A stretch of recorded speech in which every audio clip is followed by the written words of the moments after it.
Welcome back to the Messy Middle with Amberly Potter from Soul Centered Recovery. I want to just thank everybody who's reached out about part one and let me know how they felt. I appreciate the comments always. The support, of course. If there's any feedback too, I'm always willing to hear it.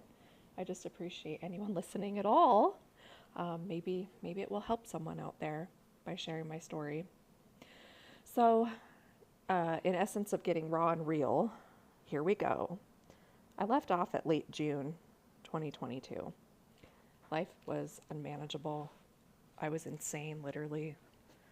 Things were awful. I wasn't paying my bills. I had just gotten hired by Lyra Health to do, as a W-2 employee full-time, to do counseling.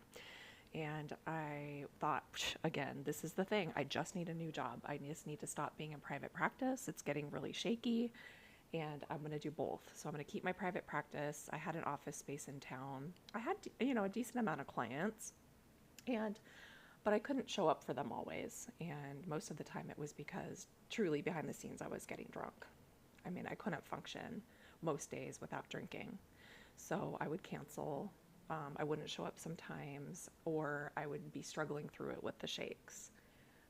Also at Lyra Health, completely could not show up as a good therapist. The days that I did were awful because I was obsessing about drinking or getting high. It just was awful. Tried to show up to my group, peer groups. I barely could show up. I called out a lot, and I'd only been about a month into it, and my productivity levels were very low. I was getting talked to by my supervisor, and I just was like, oh, this is going on. My kids are having a hard time. Oh, my cat just had to be put to sleep. Always every excuse in the book, right? But really it's because I had to be drinking. And I told myself I wouldn't show up to work with clients with drinking. And so I wouldn't, but it was really hard. And if I drank in the morning, I would call out. I felt so powerless against alcohol. The meth use was on and off. I wasn't really using it a lot. I relapsed on meth Mother's Day 2022 of all times. One of the worst days of my life, probably one of the worst days of my kids' lives. Horrible day, very bad behavior. I hadn't used meth in 6 months, I want to say. No, 4 months. 4 months I did. And I was feeling good about that, but I was still drinking all the time. And I had a horrible event that occurred that day, and I ended up going to my dealer's house, getting high, and not having my kids on Mother's Day. Talk about self-centered, talk about selfish, talk about in the middle of my disease, just self-centered all the way.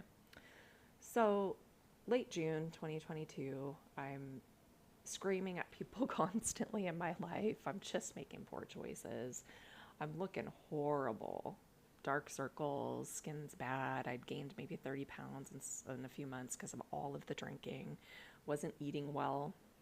Taco Bell was like my regular stop. But thinking, this job's going to save me. Well, it didn't. And I couldn't keep going on. So a friend of mine talked to me and was like, you need some serious help. You have a lot of potential. Again, here it comes, right? You have a lot of potential. What are you doing?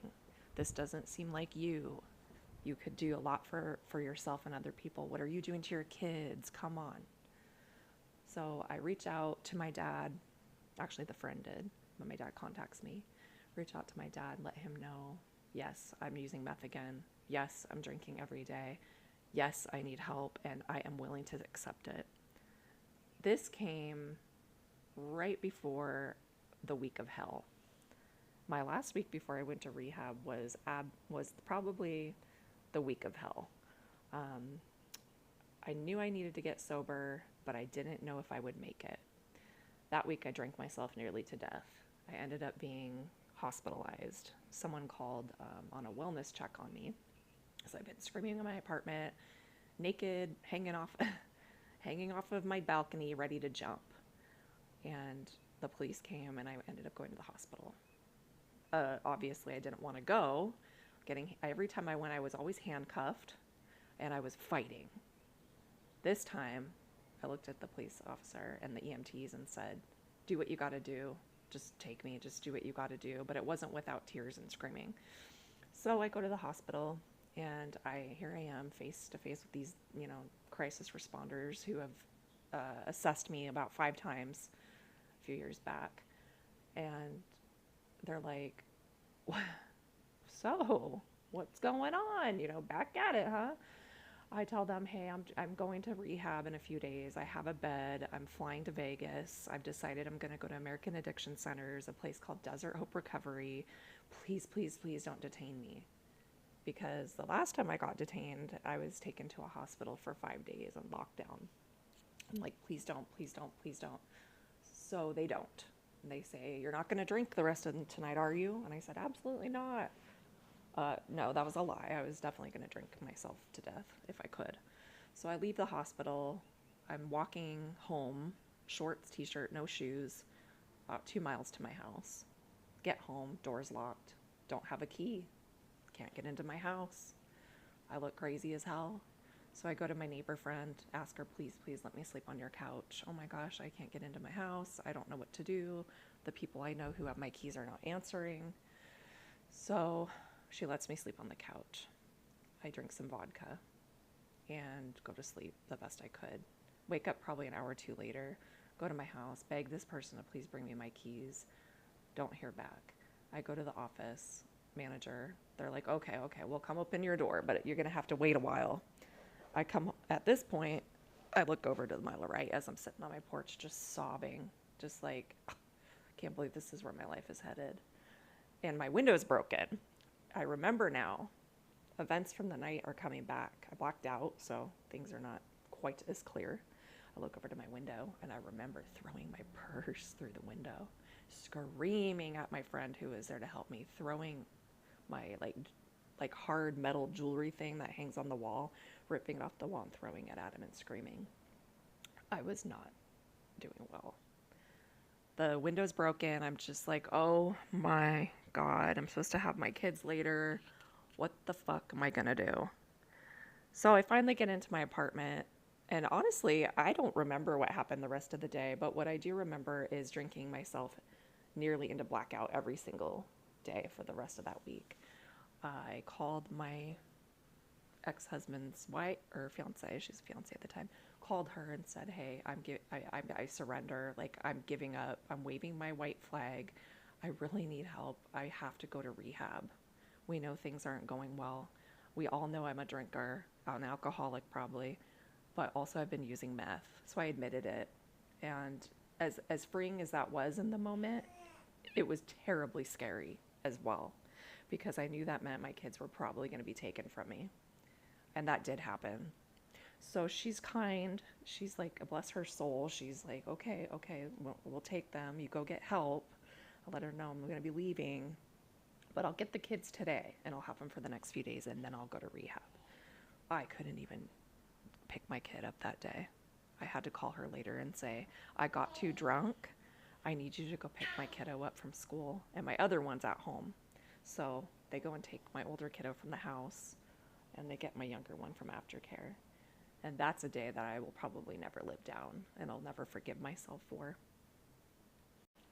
What I want to mention too is I do these recordings when my 7-month-old is sleeping. So sometimes I have to come back and continue later. And sometimes I'm just sitting here watching him, waiting for him to wake up from his nap. So kind of doing the best I can. I decide that I'm going to try to, kill myself that day. So I'm like, I already messed up. I'm drunk. I can't get my kids. I'm a loser.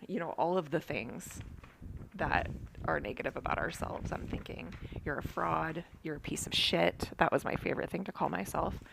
You can't do anything right. And alcohol's your God.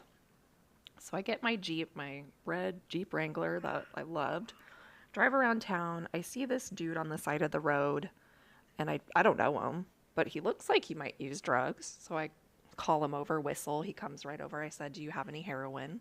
He said, yeah. So he gets in the car, and he's like, we need to go to the gas station. And I don't know what he was getting, but I'm like, okay, do you have needles? You have heroin? Do you have fentanyl? He said, yes. And I was like, this is the day I'm going to die. this is the day, another day I'm going to die, but this will be at my own hands. I'm going to overdose and I'm going to just go to sleep forever because I'm a failure. I cannot get better. I will never get better. I know I can't. I deserve to die. I don't deserve to live. Everyone will be better off without me. So we go to this gas station, drive up the street, not very far. And this is the moment where what we call when we recover, we call God shots. I'm sitting in my Jeep. The guy gets out, and no joke, my foot slams on the gas and gets me out of there. I think that was a power greater than me pushing that gas pedal. I wanted to die. I wanted to do this. I wanted to get high and hopefully go to sleep and never wake up. But something within me wouldn't let it happen. Just like all of the other times, someone was looking out for me that day. And I don't know what happened the rest of the day, but I didn't die clearly. I didn't get high. I probably drank more, probably went to sleep at some point. And my dad came to see me a few days later, and he was there to help me pack and get ready to go to the airport to leave for Las Vegas. I fly to Las Vegas July 3rd, 2022, and that's when my adventure truly begins from old life to new life. My hero's journey is now really taken off. If anybody knows the hero's journey, it's the heroes going through their stuff, their darkness, their hardship. They get a call to make a change or a rise to action, and they either take it or they don't. This time I grabbed it, grabbed on for all my might, grab this new life and dive right in.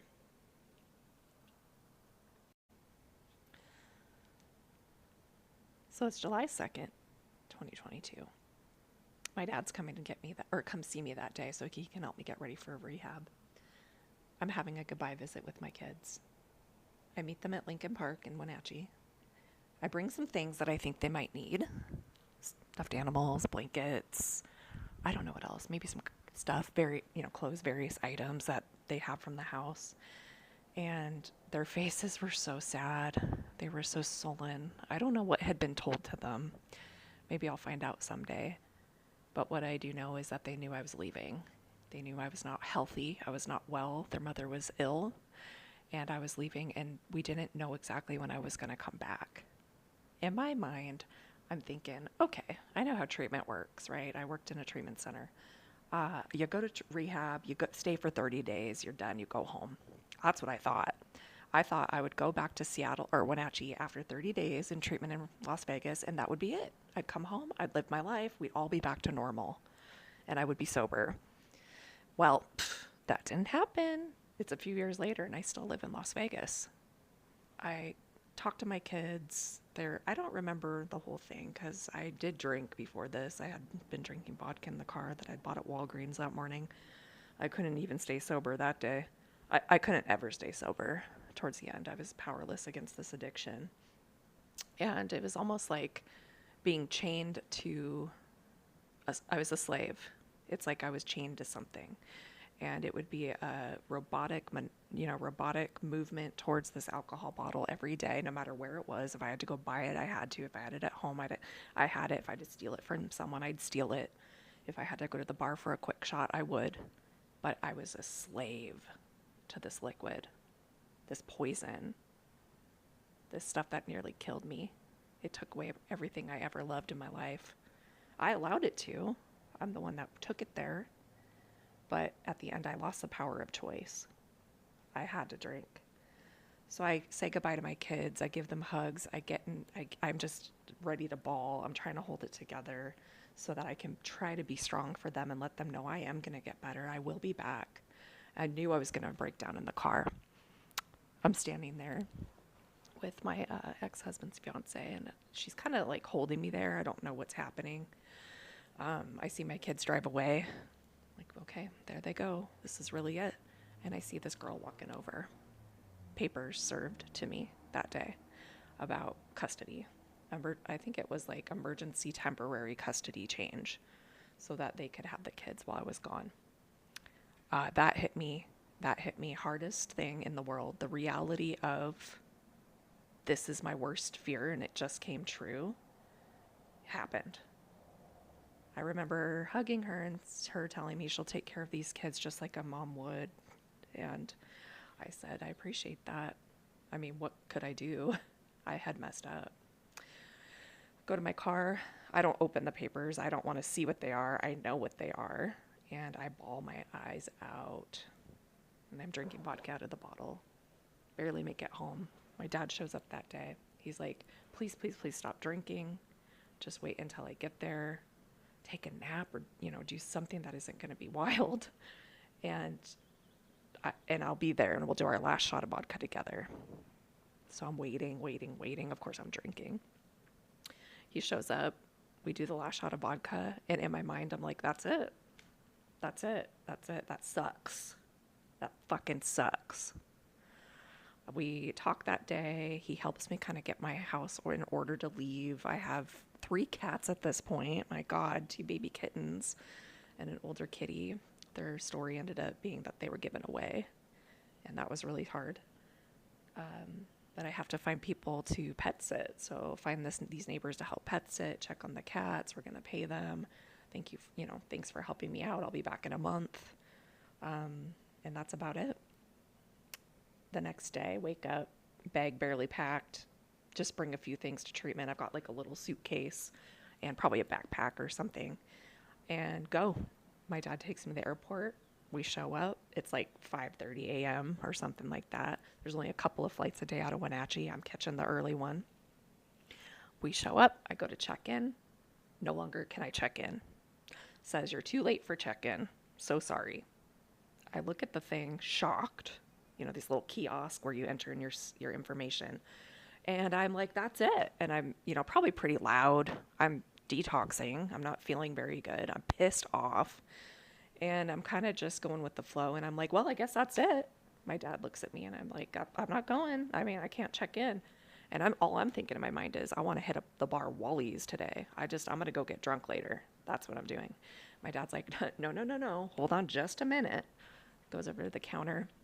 And first of all, this is after me screaming down the hallway. I'm trying to go to fucking rehab in this little airport. My God. My dad ends up getting it so that I can get on this airplane. Not entirely sure what he told those folks, but they made an exception. They let me check in, take my bag, and it turns out the flight was delayed because of some mechanical errors, so they had to fix the plane. The flight was delayed. Talk about another God shot. I was meant to get on that airplane that day, and I was meant to go to treatment. So we say our goodbyes. A little bit difficult. My dad's probably terrified, not really sure what's going to happen, if I'm going to make it or not. I feel bad for him for that. But I'm going. I know in my mind I'm going. I'm ready. I want to. I really want to. I'm tired. I'm tired of fighting. I've just lost everything. I might as well give it my all. Beaten and broken. I go through security and I'm sitting there waiting. It took about 2 hours until I could board that airplane. I get on. I'm a little excited.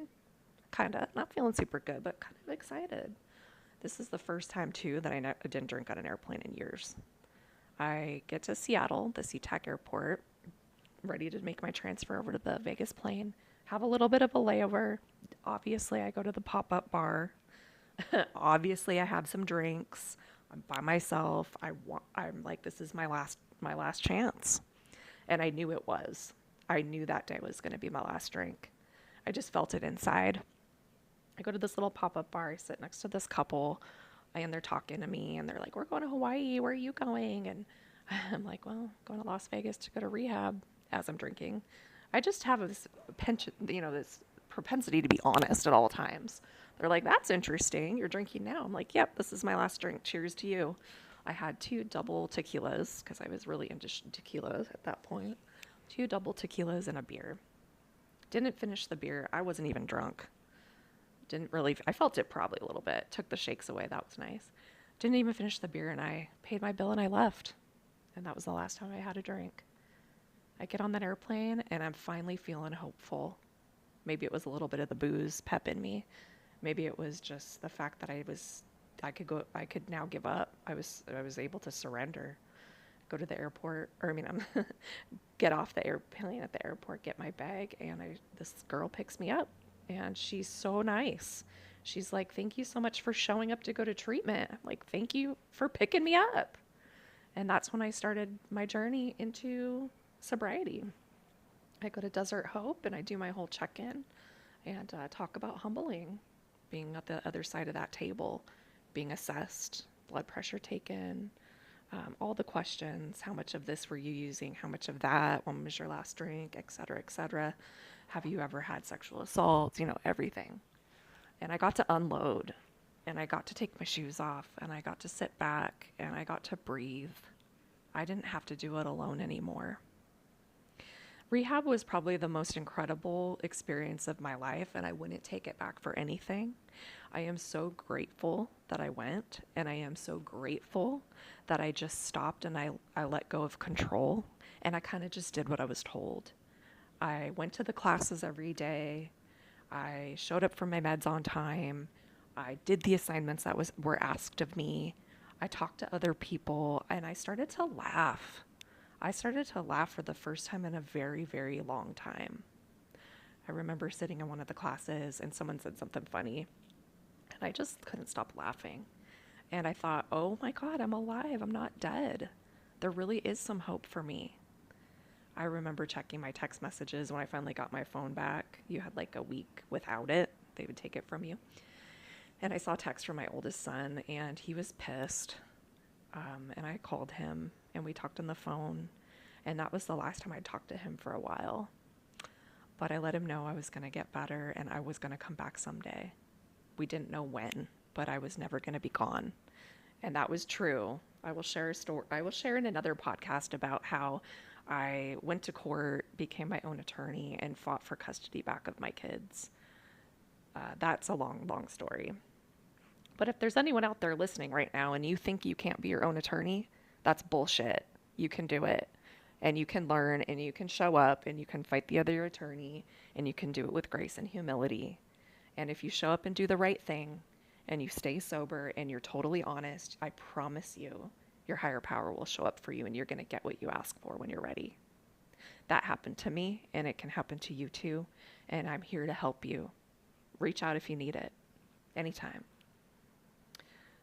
So I go, I'm in rehab at Desert Hope. I'm meeting all these people, and I'm finally, for the first time, feeling like, oh my God, I'm not alone. I hear my story in others. While we may come from different backgrounds, I'm hearing the similarities. I'm hearing I can't stop drinking once I start. I can't stop using once I start. I go on benders. I've lost everything. I've lost my house, my career, my kids. And I'm feeling like, oh my God, this is where I belong. These are my people. I also start writing again. I'm journaling every day. The creative writing within me that has always been there is out again. And I really, really love it. I'd like to share with you guys something I wrote on July 27th, 2022. This was in a class, a treatment class, and they wanted us to do a goodbye letter to my addiction. So this is what I wrote. Dear substances and vampires, I have lost countless years to the bars and burdens you have placed on me. 24 years of abusing my soul, my physical body, and poisoning any hopes for a well-earned future. Day to day became one fit after the next, in which obsessions replaced calm thinking and dreams I once held in the palm of my hand. I have so much to say, so many dark memories of my time spent in your arms as you begged me to come back every time I turned my back. Endless experiences robbed of true happiness, elation, or desire. You led me to believe joy and normalcy were not in the cards this go around, and I would live my days inside a gated prison watching the colors of my world slowly turn back black and white. In a sense, I have sympathy for you, as my addiction. I now see that you needed me more than I ever truly needed you. I have had some power, some rationality, some hope this entire journey, and it allowed my light to dim because your attachment was so gripping. I'm writing to let you know I no longer have fear of what you are or of facing who I had to become. I'm aware that your darkness will be in the background of my mind for the next decades of my life, but I am also here to say I will do every damn thing I can to break the cyclic chains of hell you wove into my generational family line. This started with breaking the pattern for my kids, and now it's also to free me. I remember feeling so good after I wrote that. And that's when I started to feel like my higher power was really there too. But I was getting some of my own power back. And I was speaking up for myself. And I was sharing the darkest parts of me that I never thought I would, like being a therapist using drugs and alcohol, being in an abusive relationship, going to jail, having complaints against my license. I currently had been under investigation at that time, and I didn't think I'd ever be a therapist again. I also had given up control over that. I surrendered to that. I may have a totally different job in the future. Might even just work at the gas station. I don't know. But I had stopped caring about the attachments. I was totally ready to start this new process and begin my new life. So I spent about 3 months in treatment. During this time, I'm trying to have communication with my kids, but they're not reaching out and I'm not hearing back. Broke my heart. I would pray every night just to have like protection and love and light spread over them and let them know that I was thinking of them. And I did prayers for the people that were taking care of them because I couldn't. And I started to feel like a better person all the time, every day. I would do what was asked of me, and I went to meetings. I mean, meetings were a big part of it. They're a big part of my story. And that really, really helped me see that I could get better. And I started to really believe that I have a bigger purpose in this world. I don't really know what it is, but I'm definitely not meant to die. And this is also where the part of the journey kind of changes too. I'm starting to get ready to get out of treatment. It's like September 2022 now, about 3 months sober. And I have a friend I meet, in the community. I meet him through the program. And he is like, hey, I know someone that you might really like. I'm like, what do you mean by that? Because at this point, I had cut off all of my old contacts. I wasn't in touch with anybody from my past. I was only talking to my dad, really, and people that I knew in treatment. And I was not ready to meet a guy. Absolutely not. That is not for me. I had kind of gone through some situations in rehab where I was like, oh, maybe I like this guy or that guy. But I realized this isn't about that. And that was also a pattern I needed to break too. But I was like, okay, tell me about this guy. He's like, okay, so he just got out of jail. I'm like, oh, okay, red flag. Tell me what's good about him. He's just got out of jail, but he's got this great mindset. He's sober 18 months. He's doing what he's supposed to be doing, and he's a really good person. Like, he has a good soul. And I trusted this guy, who I was friends with. I really did. And I believed that we had some sort of soul connection. And so I'm like, well, I guess I'll give it a chance. And so I meet Luke. And Luke now and I have been together, 2.5 years, going on 3. We have a baby together. We've lived together about 2 years. And it's been the healthiest, most vibrant, trusting, beautiful, calm relationship I've ever had. Him and I were meant to meet, that's for sure. I was meant to come to Vegas, and I was meant to do what I needed to do here. I mean, Vegas of all places to get sober, right? And I was meant to just be here. And Luke also was meant to meet me. We truly believe that. After we meet, we get, this bond going. We start spending more time together. We're talking often, but we're kind of taking it slow, not trying to rush too much into this because we both knew we really needed to put our recovery first, and we really needed to make sure we were taking care of ourselves. And I did that. I didn't let this relationship interfere with what I was doing first, whereas in the past I had done that. I would just change for the guy, or I would put the guy in first, and I would drop everything I was doing. I mean, it's pretty clear in the evidence from last episode. So we just start this relationship open-minded, not with zero expectations really, but we both knew we really liked each other. I mean, he's so cute. How could you not? I just realized he had a good soul. He was doing the right thing. It's funny because our dates were him picking me up outside rehab and going on our walks around Fremont Street. And we talked and we'd spend hours doing that. And then he'd get me back for curfew. And he was staying at a sober living down the street, so he kind of knew what it was like. I'll let Luke share his story sometime. He's actually going to be the first person I interview for this podcast. We're just going to have a conversation about recovery and life and, where he was and how he changed and what he's doing now. I really, really look forward to doing that. So I hope you guys tune in. So, new life. I'm getting out of treatment. It's time to move out. I don't have a place to live. I have really all the contents of my life in the back of my Jeep. My parents had driven my Jeep down to me with some things at one point.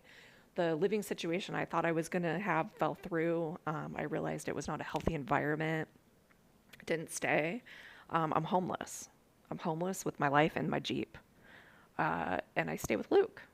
He was gracious enough to let me stay with him until I figured it out. I get a studio apartment on Fremont Street, and I live there for 6 months. During this 6 months, I'm trying to repair my relationship with my kids.